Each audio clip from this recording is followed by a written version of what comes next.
famous dog expert quipped, yeah, he would have gone best in show if he hadn't gone fourth in his class. That was a great story.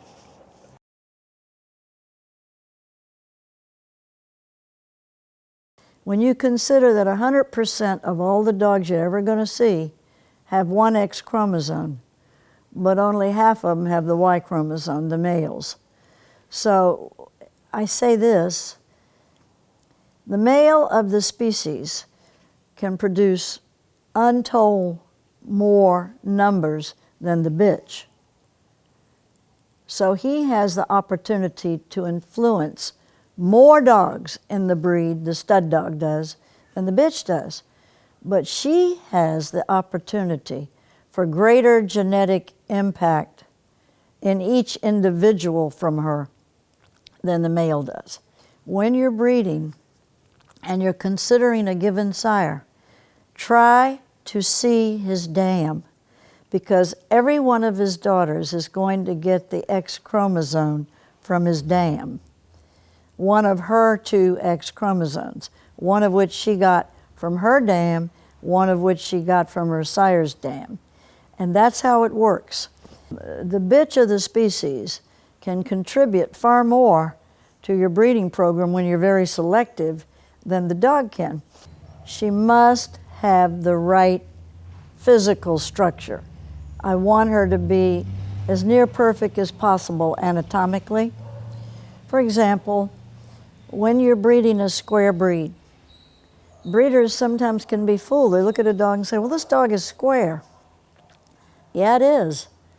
But on closer examination, it has a short, compromised rib cage and a long loin. Now, as a breeder, you have two corrections, big ones you got to make. You got to breed to get a more spacious, capacious rib cage and a shorter, stronger loin. So anatomically, we got to get a good start with the bitch. She can be a plain Jane. She doesn't have to be the most beautiful thing in the world. In breeds where markings count, she doesn't have to be marked precisely. But she should be made right. She should have character and heart, because the bitch is what puts so much of those abstract qualities that we all seek into an animal. Honesty, the willingness to work when they're tired, the willingness to go on the hottest of days, the willingness to give you their all for as long as they can. One of my heroes is a gal that was a pointer breeder years ago. She's now a well-known judge, Marjorie Martorella. And when Margie was a young breeder in the 70s, she'd bred some pointers and had modest success with them. But when she evaluated her breeding program, she wasn't happy with it. So she determined that she was going to do something about this. Now, this is hard for people to do. It's hard for them to look over their dogs and say, you know what, I'm not where I want to be. But Marjorie went out and she got a super well-bred bitch from good lineage.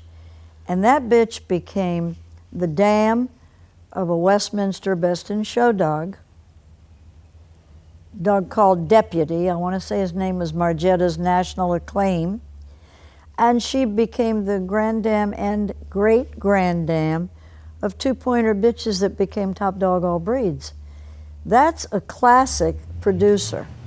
That's an animal producing dogs of great value for a breed. It's not easy to find prepotent lines of dogs in any breed today because people aren't able to house large numbers of dogs. So the breedings become more random. The more random messages that are sent to the eventual gene pool, the more difficult it becomes to be consistent in what you're showing and what the breed is producing. This may account for all of the differences in the morphings into different looks in breeds than we once saw. I don't really know, but that would be my thinking. If you choose to go out because you have health reasons and you feel a given dog or his line would be able to provide you some necessary strengthening of your gene pool, you should select a dog that represents that that's similar in type to the one you're breeding. In other words, if you're satisfied with the type you're getting, remember the old adage, breed like to like. And even if it's an outcross, in successive generations, you may see them coming back to the look you sought to begin with. I believe that you can outcross, close breed or line breed, and even inbreed if you have mastered the skill of selection. And you can use any of those forms of breeding or combine them as long as your selection stays on target. Where breeders get into trouble, they'll make a breeding to strengthen front, okay? Now, let's say they've bred for 4 or 5 generations now. So they need more correctness in front assembly.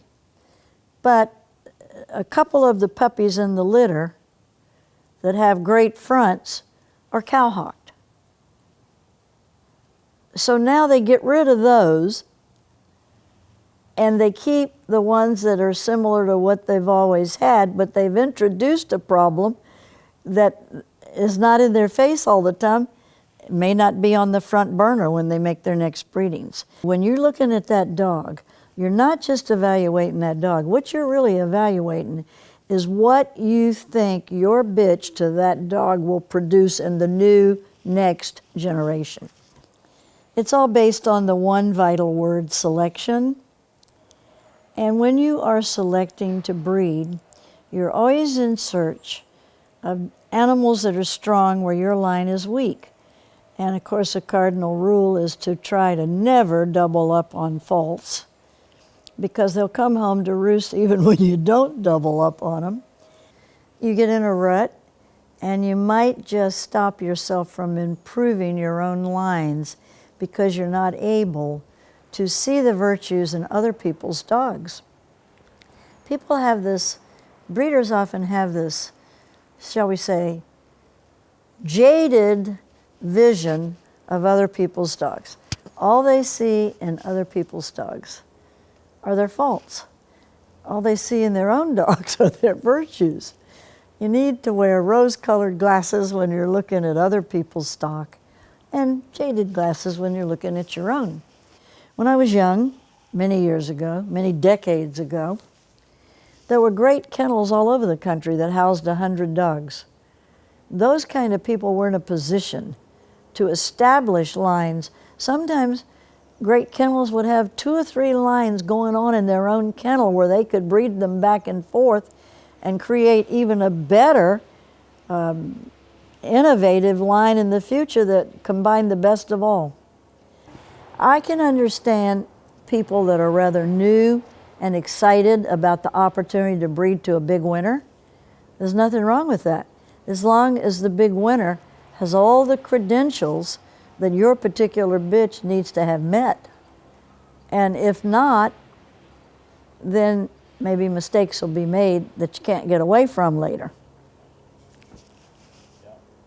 The breeders judging every time they pick a bitch that's worthy of being bred, select a sire to breed her to, grade the puppies and decide if any of these puppies are worthy of keeping and breeding on from. So the breeder is always judging dogs. My mom wanted to know what I wanted for a college graduation present, and I said, I want an Elkhound bitch. So we went back to this wonderful kennel up in Connecticut owned by the Pecks, and we found a puppy bitch sired by another import, and the maternal grandsire of that puppy bitch was the sire of the one male dog from my original litter. So, of course, in time, we bred those 2. And I got my first litter from her, and that became the great-granddam of both Vagabond and Howdy Rowdy.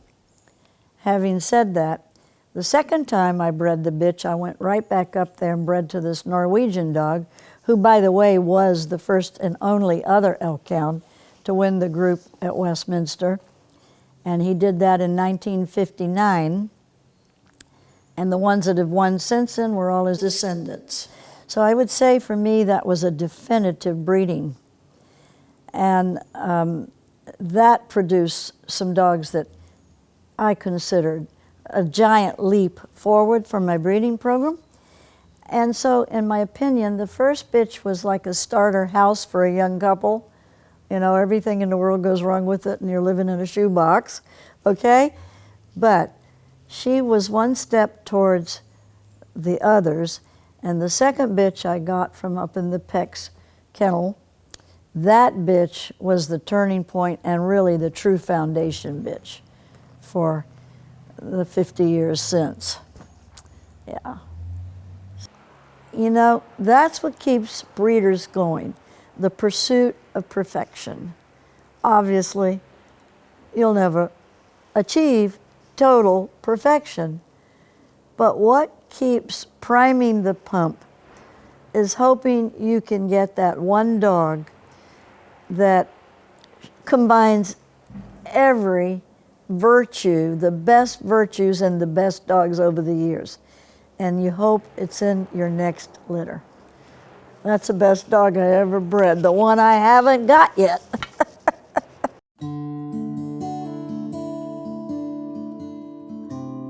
Well, for one thing, I really liked kids when I was young. I worked at the YWCA. It sort of helped me pay my way to get through college. And I really liked working with the kids, and it just seemed like a natural extension of that. Plus, I was very interested in history. Subsequently, I ended up teaching U.S. history to 8th graders. And of course, when you teach 8th grade, that is like the adolescent puberty stage. And my God, if they don't kill you, they'll keep you alive and give you a lot of life. And that's true of dogs as well as kids. So the two just kind of go together in my eye. Yeah. I never had a kid that was any worse than I was as a kid. And I never had a kid I couldn't find something about them to like. So I really enjoyed teaching them. I had 150 kids a day as a rule. And they changed every year. You had them for a year. So subsequently, I got to know a lot of young people. And I still miss it to this day. One of my former students is our current U.S. Congressman, Jimmy Panetta. I always wanted my students to produce one kid that could make a difference in the future of America and mankind as well as the United States. And I think I've had a few kids that have grown up to become doctors and attorneys and so on. And I'm waiting for one of them to save the world because it needs saving. So that's my hope, that one of those kids is going to make so much of himself, he's going to make a difference in the future and get us past what has become a very hostile world and aim us in a better direction. You could do the math, 35 years times 150. If I weren't a teacher, what would I do? Well, I thought about trying to become a veterinarian. And I also considered going into law because I thought maybe I would get in politics. And I don't know whether I regret never having done that or would regret it more if I had done it, given the nature of the beast anymore, you know? Yeah. Well, when you live in Virginia and you take history classes, you get involved in the development of this country. The founding fathers, Patrick Henry, George Washington, George Mason, Jefferson. You had a lot to do with all of the good thinkers of this nation's early years. The process of teaching implies that you're a lifelong student. And that was true with everything I did in my life, and of course, most of all with the dogs, because my teaching days ended when I married Chuck in 1994. Having said that, my learning days have not stopped at all. So I feel pretty good about that because I think as long as you're a student, you're out there.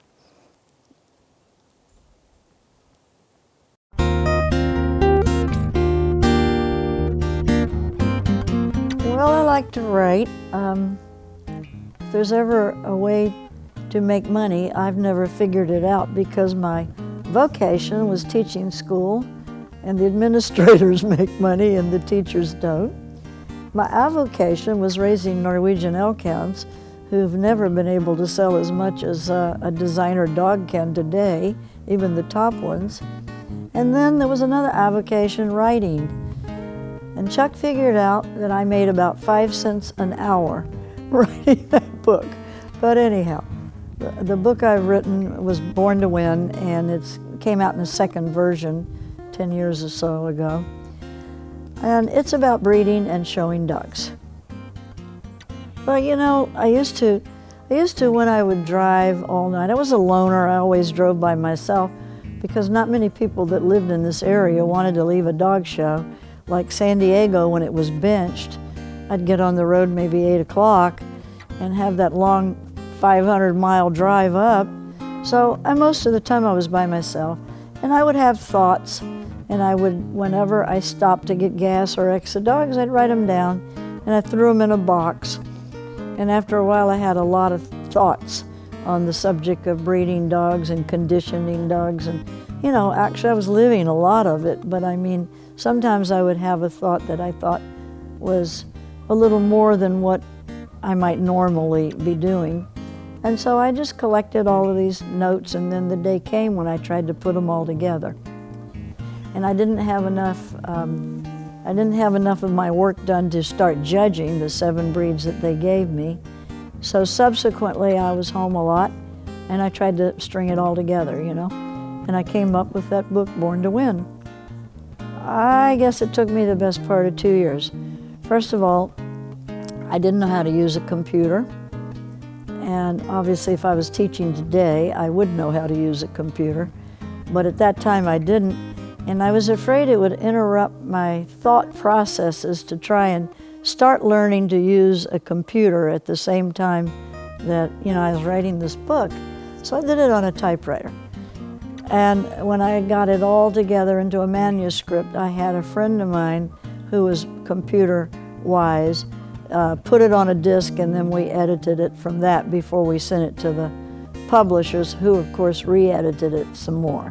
Yeah, it was a dedicated thing, and I had fun doing it. How did I do it? Well, I had a lot of the pictures in my files, and I worked with some people that shared pictures. And these were all, you know, all 8 by 10 pictures. They weren't on scans. And so they had to lay it out like you would the old-fashioned way, laying out a newspaper. And that's how we used to do things. Yeah, I worked on a newspaper in high school and in college, and that was how you did it. I just was doing my ideas in this big pot, and I'd read them over now and then. Yeah, I ought to do that, I ought to try that, you know. Anyhow, Doral Publishing gave me an incentive to do it, and they contacted me and said, you know, we think you should share your breeding and showing and other facets of what you know about dogs, which wasn't nearly as much as other people know, but they wanted me to share it, and so I did. You know, I got it all together, finally. It is a life's work, and I'm very blessed that some people have read it and they share with me that they use some of my ideas. And you know, one lady said to me recently, you put this bitch's grandmother up, and I used your ideas to breed down from her, and I don't remember what breed it was. It might have been a Siberian. Anyhow, she said, I'm happy to know that you still like what I'm doing using your ideas. And I thought that was really nice of her to share that. You know what? Other people might want to know what you did to have a fair amount of success. And so after you're gone, there won't be any record of it unless you write a book, you know? So that's what I did. That's awesome. Yeah.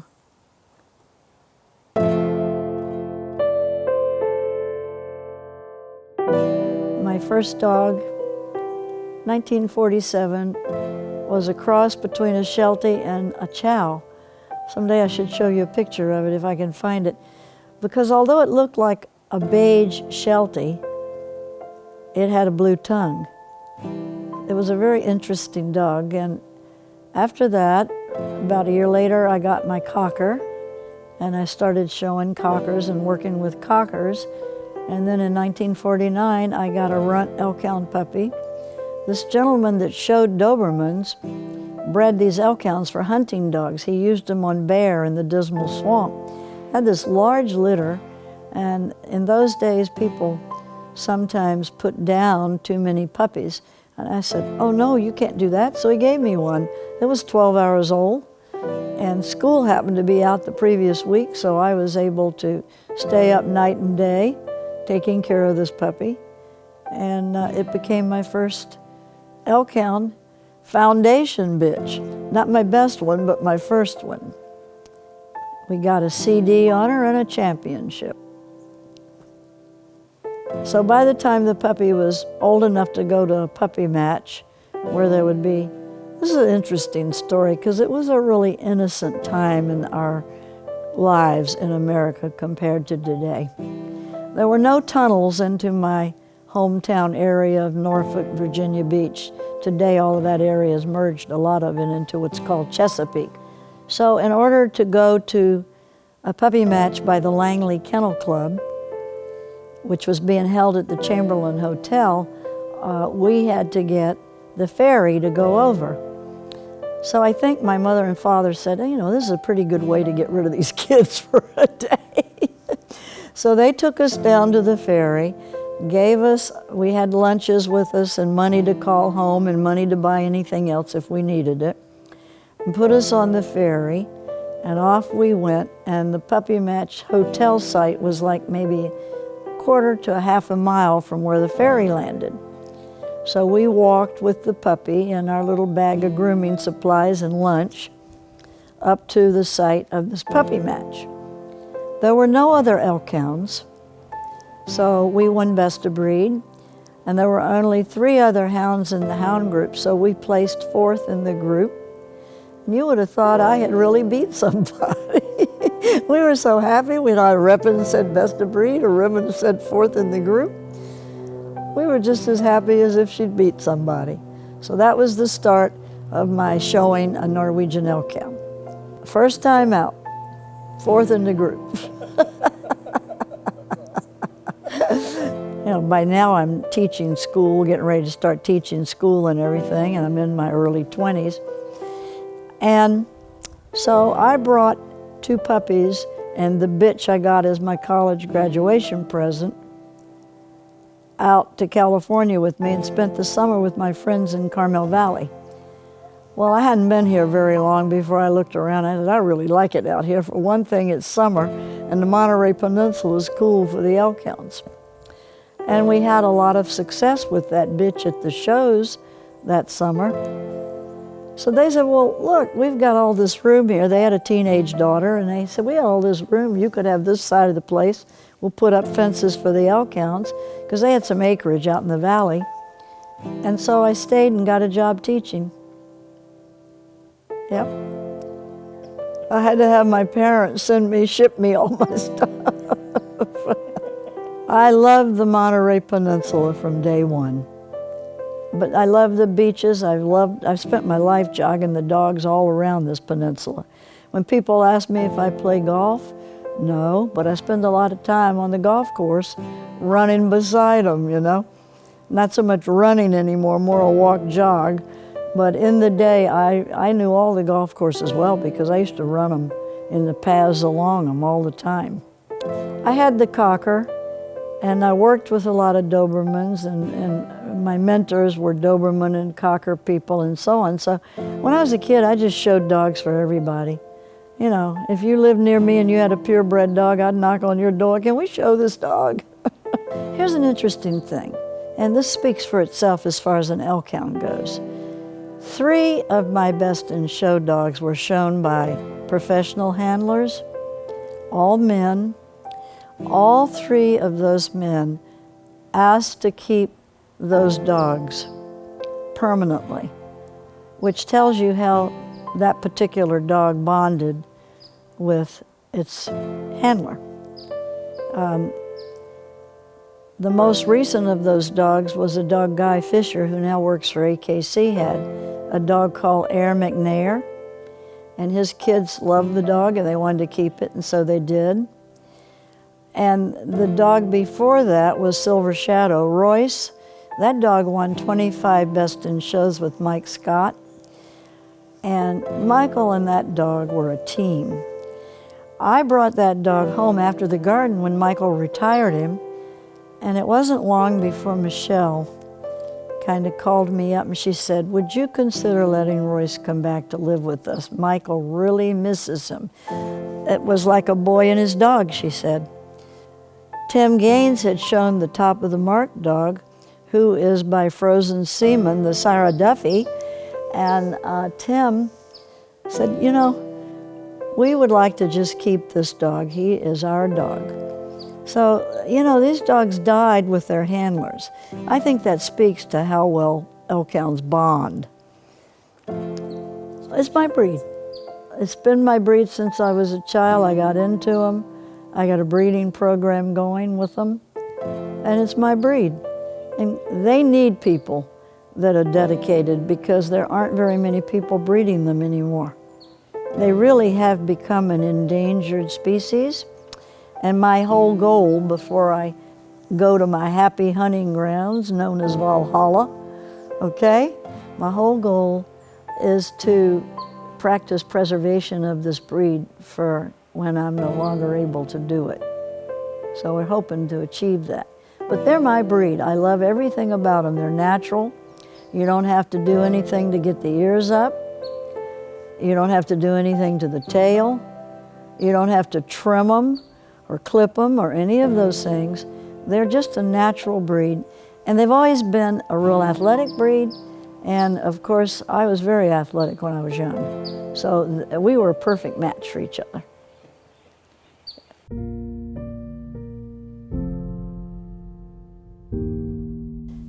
It's interesting that our name got changed when it left Norway and went to England.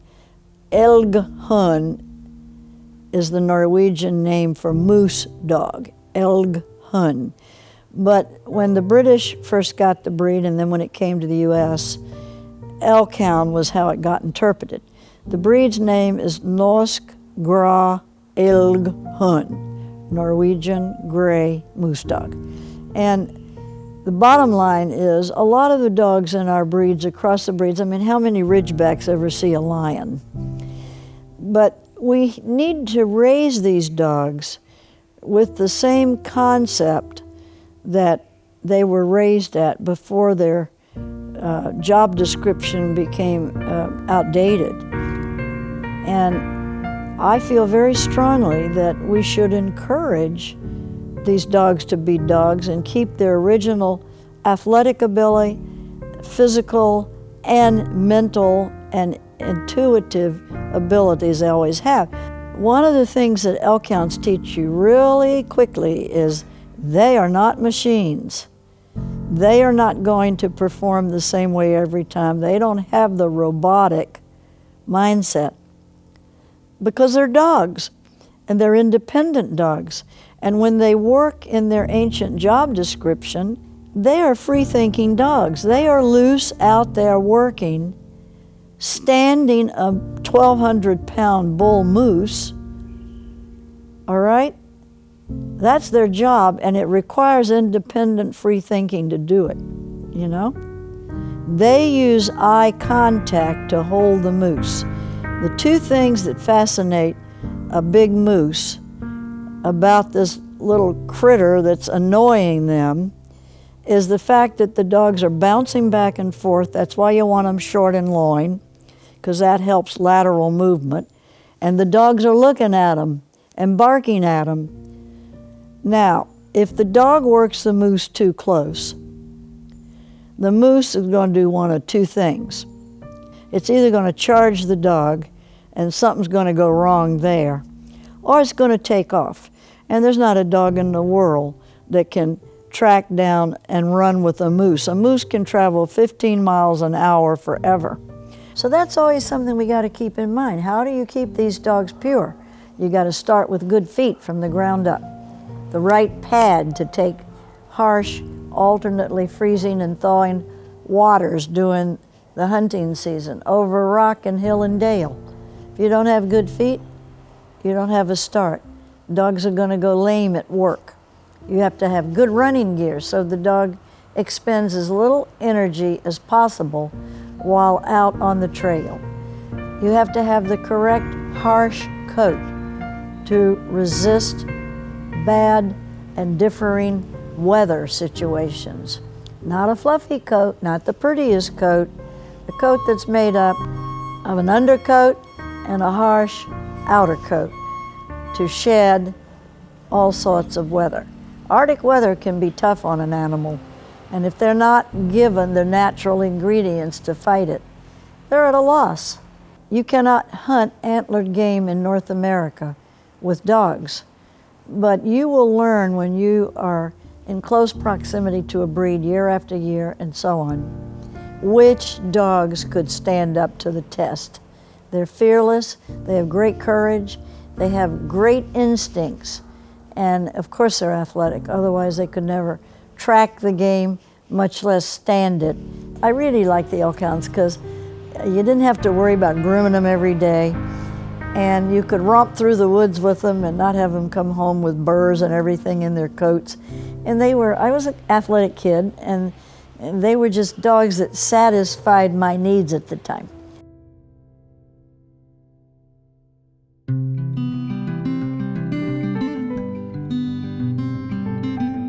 I had a cocker mentor called Muriel Lawback that taught me a lot about caring for dogs properly and keeping your yards neat. I worked with her in her cocker kennel. And you know, in those days, we didn't even get paid for doing that kind of stuff. We would just, oh, she's going to take me to a dog show? You bet I'll go over there and work in her kennel, pick up poop, groom cockers. I worked in an Airedale kennel for a lady called Frances Denny. I worked with a professional handler called Johnny Davis, who showed a lot of Dobermans. And I would say one of the most important mentors I had in my lifetime was also the cocker man, Norman Austin. Such a great dog man. And as I mentioned, Bill Holt was my idol. I wanted to grow up and be Bill Holt. That's what I wanted to grow up and be. And interesting enough, his great dog never won the Garden either. It did go win the group one year. And I'll never forget at the old Garden, the show arena was upstairs and all the dogs were benched downstairs. And they had to stay benched through all the judging. And I never will forget Bill Holt telling me one time, well, if you really want to learn dogs, some of the greatest dogs are still downstairs on their bench. Because it's awful easy with a great dog to lose at the Garden to maybe another greater dog, or maybe one that just caught the judge's eye on that occasion. And we just have young people all over we're trying to work with so that when I'm gone, hopefully not too soon, they will end up keeping the breed alive.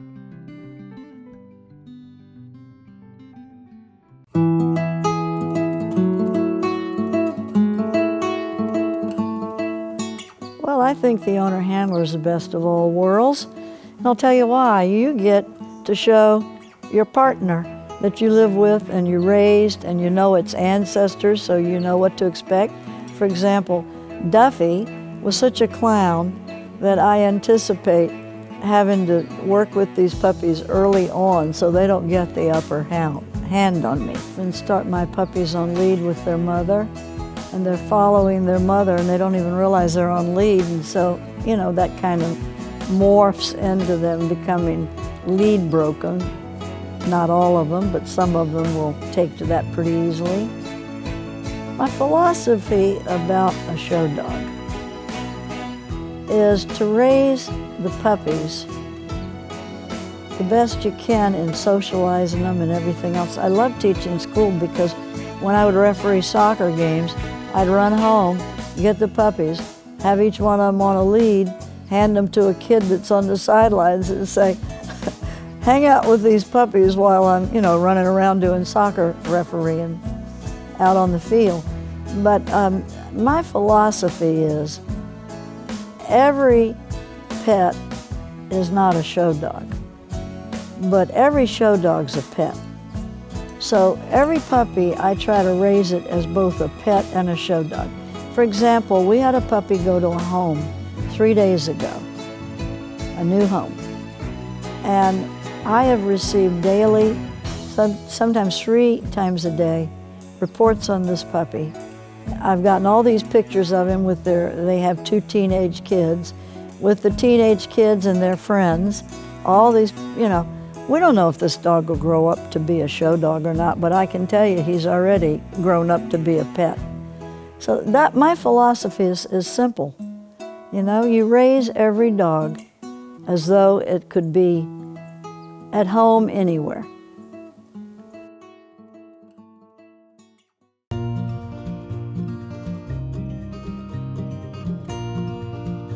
Well, I wouldn't be judging today if I hadn't married Chuck Trotter. It was obvious that, yes, I could show my dogs occasionally, which I do still, that I couldn't campaign anymore. I was marrying a judge, and if we were to have any quality time together and have what you would call a mutual activity that we could enjoy, I would have to judge too. So I applied to judge when we got married in 1994. Some of the dogs that come into your ring, you just want to bring them home with you. More than once I've said to an exhibitor with this gorgeous young baby, do you want to sell this dog? So judging is it's a turn on when you get quality dogs, and it's a turn on when you can maybe give some advice to someone who's new about helping them get the most out of their lovely puppy, or someone who has some experience but might like to have a little hint. That's part of the teaching psyche that's still in me, I would say that one of my very best days judging was doing the English Setter National a number of years ago. It was in the 90s, late 90s, and I had the 2 most beautiful English Setter bitches I've ever laid my eyes on.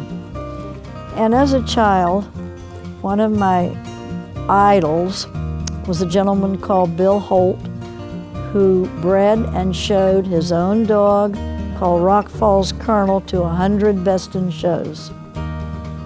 And he was very friendly with me. He allowed me to walk Colonel on the lead and exercise him. I even once foo-fooed him, which is an early form of powder that was used on the dogs. Anyhow, these 2 bitches took my breath away, and all I could think of, I wish my idol Bill Holt was here to see these dogs. I got, chills looking at them and judging them. And one of them that won was called Poetry in Motion. She was an orange and white. I forget the name of the blue bitch that was first award and merit. They didn't have a select in those days. Will Alexander showed her, and she was beautiful also. Amazingly, both of those bitches, unbeknownst to me, were from Canada, bred in Canada, and guess what? Their 10-year-old sire of both of them was from Washington State. He won the field dog class under me and went best opposite to him. And that was the most exciting thing. It was just sent chills. It was so exciting. The Poetry in Motion bitch was so appropriately named. She moved like a dream. The headpiece was gorgeous. The whole outline was just, in my opinion, one of the most breathtaking examples of a breed standard I'd ever seen. But every day is your best day when you find a good one. You know? Every day's a good day. A day at a dog show. That's where it's at. It seems like that judgments today in the ring are often taken as something personal. And that's unfortunate. You know, we're there to do the best we can to sort out the dogs and put each dog where it belongs in the lineup. Having said that, do we get it right all the time? Heck no. In fact, another of my idols, Mrs. Clark, when I first started judging, we were talking about it, and I asked her a question, you know, do you ever go home that night and, you know,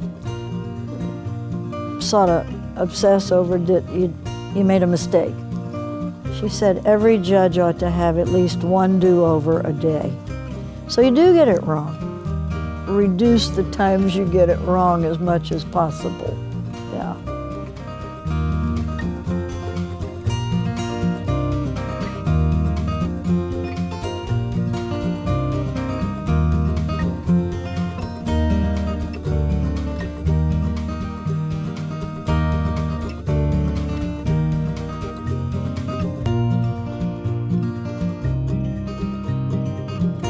It represented my family name, my cocker, and my Elkhound. Well, my maiden name was Vincent. My first purebred animal was a black cocker spaniel bitch called Melody. That's where Mel came from. And my first Elkhound bitch from the bear hunting stock was called Candy. So that was the Vincent from my name Vincent, the M-E-L Mel from Melody, and the C-A from Candy. By the time I realized this was, and I was like 12 or 13 years old when I made this up, and by the time I realized it was kind of corny, I thought, you're stuck with it because you've got a few dogs that have done fairly well with that name, so I stuck with it.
Give me a breather, kid. Ask.